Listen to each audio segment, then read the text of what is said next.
had this high of breaking in Newcastle and being part of the first team to this low where I was struggling with confidence. As stupid it sounds, I needed it at the time to kind of help myself rebuild. I think it's different not having the promotion and relegation. Over here, they don't really understand or experience what it's actually like to be part of a change room that's kind of fighting for their lives. And yeah, I got to play alongside my brother, which is something that we probably never thought was going to happen, especially so quick. And to score and win the game, it was like, yeah, it was surreal. As a group, we know that, and we want to give them something to kind of get behind. Gentleman is from England, so that's why I went on with Matty Longstaff. He is a product of Newcastle United FC Academy. We're going to talk a little Newquay. We're going to talk a little bit of UK. We're going to talk a little MLS, a little Montreal, but also just what makes the gentleman tick. He made his professional debut with Newcastle in 2019, 3 years after his older brother, Sean. From 2019 to 2023 with Newcastle, he played 14 Premier League games, scoring 2 goals. In 2019 and to 2020, he scored 1 goal in 5 FA Cup games. Since joining CF Montreal, he made 17 MSL appearances, 14 starts, scored 2 assists, scored his first goal with the club in April 18th, a 4-1 win over the New York Red Bulls. So this gentleman is joining us in studio today. We're going to talk all things football. Welcome back to TSN 690 iHeartRadio. This is the first half, and Matty Longstaff, that's right, Mr. Matty is in studio with us. How are you doing, sir? I'm good. Thank you very much. Come on, get you a little closer to the mic. We got to hear that wicked accent, that Newquay accent. Yeah, so welcome. Thank you very much for joining us. No, thank you very much for having us. Yeah, so listen, I mean, I read a little bit about your stats and your bio, and I mean, that stuff is already online, so I mean, we don't need really to go into it in nauseum, but how'd you get into football in the first place? And it's not the cheap answer like I'm British, mom and dad. Like, how did it come to your life, and how did that passion end you up sitting in front of me here today? Yeah, obviously, I think growing up in Newcastle, everyone lives and breathes football. It's the biggest thing going there. Funny enough, obviously, my dad played ice hockey growing up, so. Me and my older brother, we spent most of the times around the rink, not really around football. It was always around ice hockey, and we'd always kind of try and push him to play, but my dad was never having it. Obviously, worked out pretty well, so we'll take it. But yeah, obviously, my dad and mum just kind of took us to football.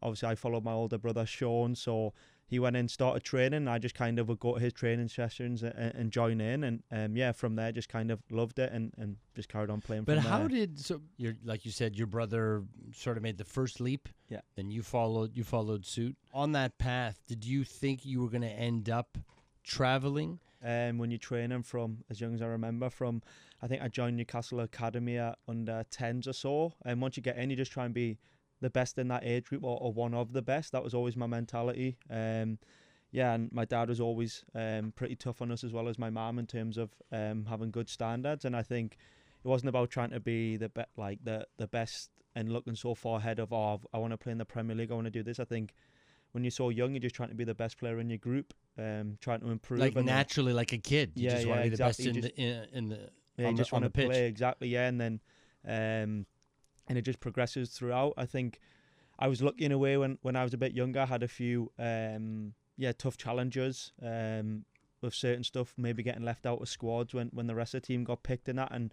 I think it probably it kept me humbled. Yeah, humbled, and probably give me a bit more extra motivation. Hungry. Yeah, definitely. When you get left out of squads and you see the rest of your team getting picked and you and 3 other players don't, I think it leaves a bit of a sour taste in your mouth, which is probably good when you start moving forward and going up the age groups, that you get a taste of reality of what it's like. Do they need those failures? Do they need those sort of hurdles again at a young age? That can be enough to be like, I'm out.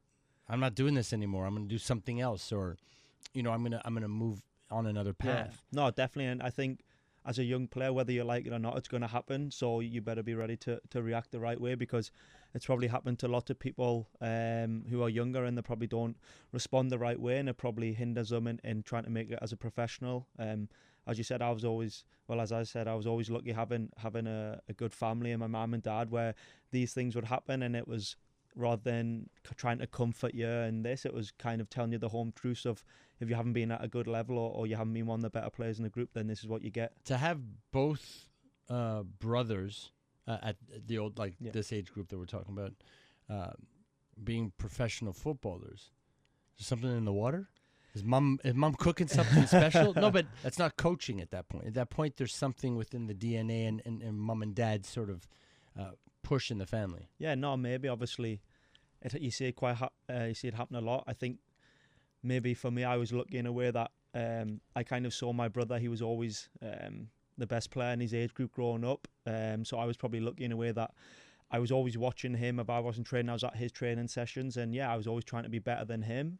So maybe that is maybe that is something that, rather than thinking about kids in your age group, especially for me, I'm trying to be better than my brother. If he got his scholarship at a certain age, I want to try and better that and get it beforehand, or I'm always trying to beat him in what he done. So maybe it's little things like this. I think also having good parents and a good family around you help a lot. Joking or not joking, did your brother help you on your path? When you're younger, maybe you're a bit more competitive, but as we get older, I think it becomes more of a bond and a togetherness in terms of not competing against each other, but actually helping each other. I think once you start to get to a certain age and you become professional, you realise how many people want to try and put you down, and this is just sport and the world we live in. So, with me, it was really good. The outside putting you down, you mean like the public? Yeah, the public. Okay. I think, like whether you like it or not, it's going to come. You're going to get negativity, and I think this is where my brother was really good for me in terms of always speaking to me daily and just kind of saying block out the outside noise and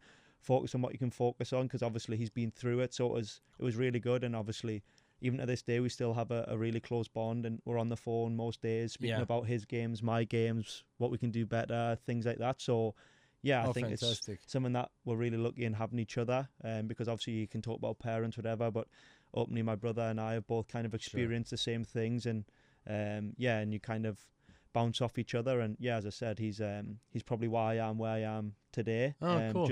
Just because of the advice and everything he's done for me. Have you ever told him that? I've good. No, but I'm joking, but I'm not. Like a lot of times you say this down the road, or you're like, I've told you hear him one that. of these.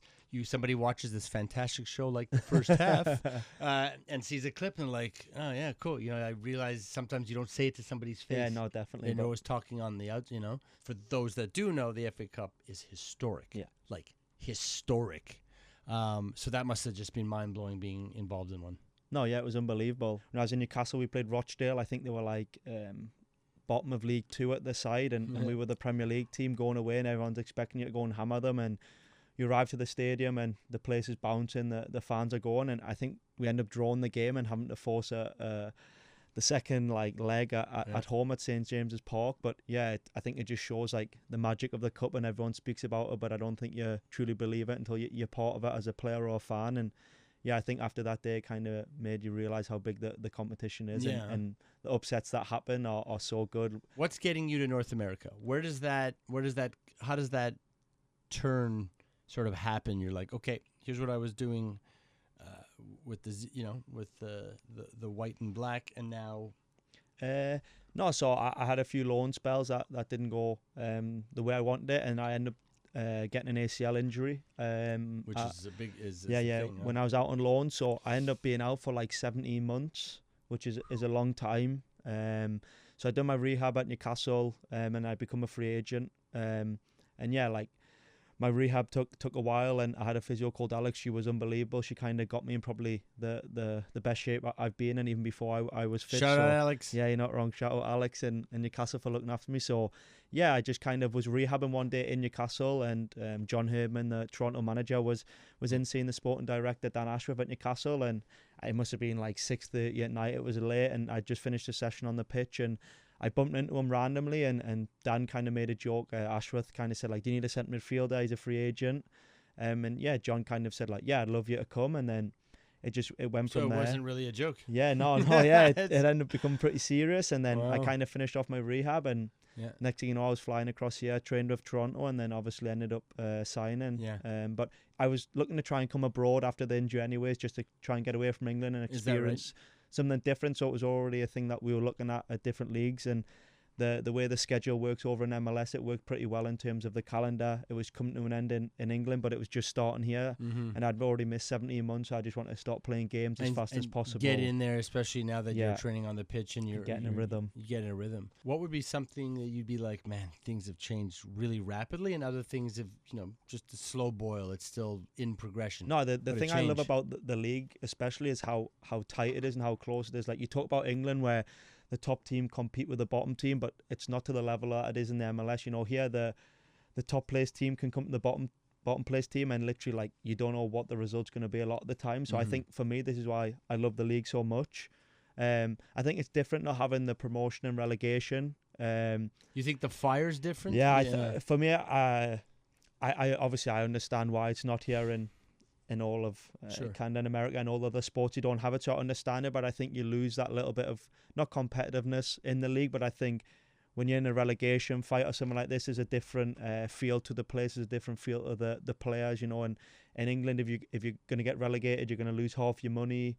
If you can win a game, maybe it helps pay for a mortgage, where here you're kind of stable in terms of you make your money, whether you finish top of the league, bottom of the league. And I think sometimes, especially for the younger players over here, they don't really understand or experience what it's actually like to be part of a change room that's kind of fighting for their lives and fighting for a paycheck, fighting not to take a pay cut. And that can't be taught, right? No, that's what I mean. It has to come from that change room, from being in a relegation fight, because I find here, like even when I joined here last year, we had a couple of good results, but also you're playing without pressure. You're not in the playoffs, so things become a little bit easier, where I feel like at the minute you're competing for a playoff spot right now, so you feel that the difference going into a game, you feel there's nerves there, you've got to win games, especially home games, where sometimes once you're out of that run, it becomes a bit easier to play in terms of there's nothing you're really playing for, which I think is a bit tougher as a player for.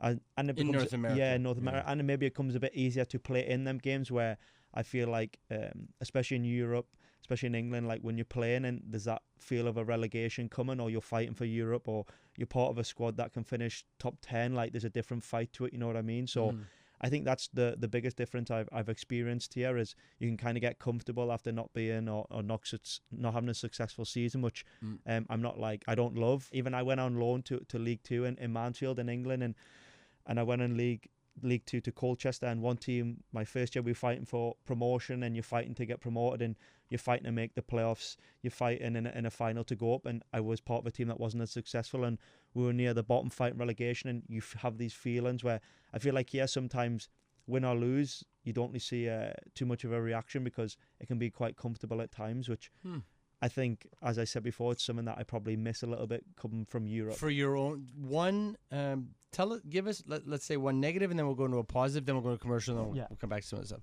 Can you name me one negative moment you've had so far in football that was a learning moment for you? The biggest thing in my career so far has been the ACL injury. I think missing 17 months of football is so long, and something that like you'd never expect. Even when you do your ACL, normally it's 9 months, 10 months max. So to miss 17 months was something that...